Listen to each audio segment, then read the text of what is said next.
Creo que todos aquellos que se acercan al monasterio buscan vivir un tiempo fuerte de soledad, de unión con Dios, para salir más en comunión y comprometidos con sus hermanos.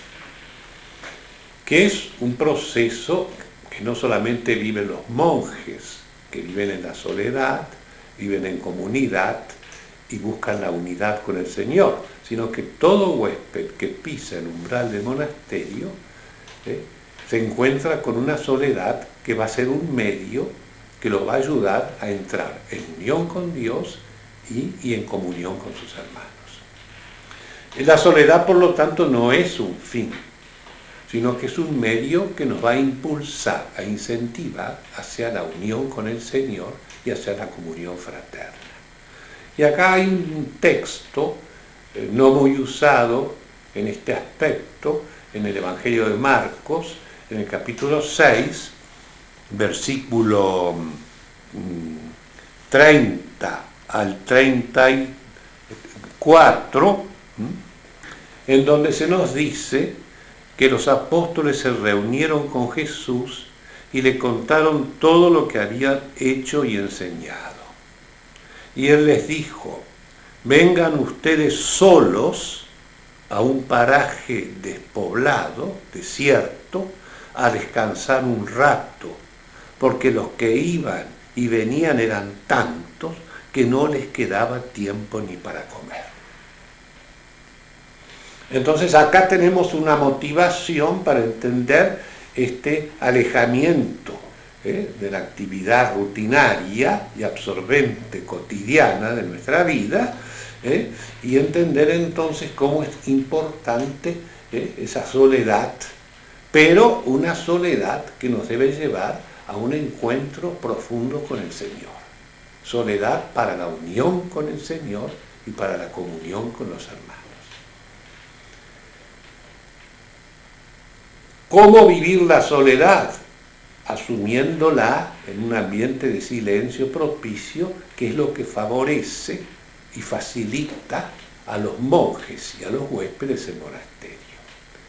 En esa soledad silenciosa, uno se va evaluando y va viviendo una verdadera introspección, va profundizando, se va sumergiendo, se va zambullendo en su interioridad y se va conociendo mejor a sí mismo, hasta llegar finalmente a un tope, que es el encuentro con Dios, el misterio de Dios, que está latente y palpitante en el fondo de nuestros corazones. Cuando se encuentra dentro de esa soledad, ve que es una soledad poblada por la presencia de Dios. ¿Qué hace el monje? Busca lo que decíamos al principio, unirse al Señor, la experiencia de Cristo, la experiencia del Señor. Hay muchas maneras de unirse al Señor y de encontrarse con Él en un monasterio, y no solamente en un monasterio. Pero en especial, como un ejemplo, podríamos tomar algo muy típico de la vida monástica, del aporte del monasterio, que es, en la soledad, buscar la unión con Dios a través de la lectura orante de la Biblia. La lectio divina, llamado hoy en día. Esa lectura orante de la Biblia, en la soledad realizada, me lleva a una unión más profunda, más íntima, más amistosa y más pacificante con el Señor Jesús. Una vez vivida esa experiencia, que es lo que el monasterio facilita a los que se acercan a él, y al mismo tiempo es la que realizan y viven, procuran vivir los monjes, tenemos un tercer aspecto. El tercer aspecto es no solamente asumir una soledad, encontrarse con el Señor, sino que todo eso debe llevarnos a un compromiso con nuestros hermanos, a la comunión.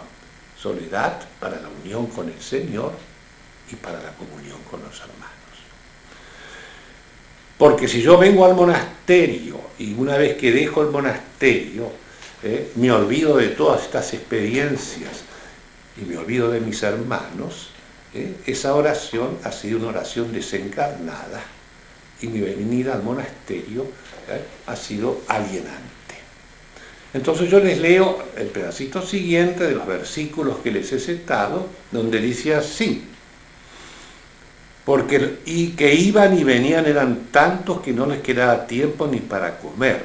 Así que se fueron solos en barca a un paraje despoblado, pero muchos los vieron marcharse y se dieron cuenta. De todos los poblados fueron corriendo a pie hasta allá y se les adelantaron. Al desembarcar, vio Jesús un gran gentío y se compadeció porque eran como ovejas sin pastor. Ahí viene el compromiso, la comunión con los hermanos.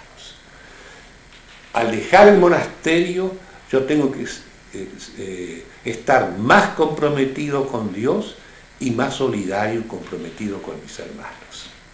Y tener una verdadera experiencia de fraternidad con mi hermano y con mi comunidad o con mi familia o con mis amigos.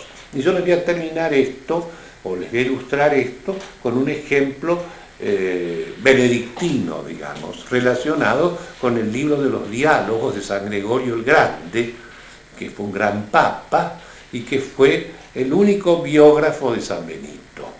En un capítulo de los diálogos, hay que ponerse en el contexto de esa época, San Gregorio narra que el párroco de la parroquia cercana a la ermita donde vivía San Benito, una vez en sueños, en esa época se le daba mucha importancia a los sueños, se le apareció en sueños Tata Dios y le dijo: ¿sabés qué fiesta es mañana? No, le dijo al párroco. Y entonces el Señor le contestó: pero la fiesta de mi hijo es Pascua, Pascua de Resurrección. Ah, cierto, dijo el párroco. Bueno, vas a hacer esto, le dijo Tata Dios.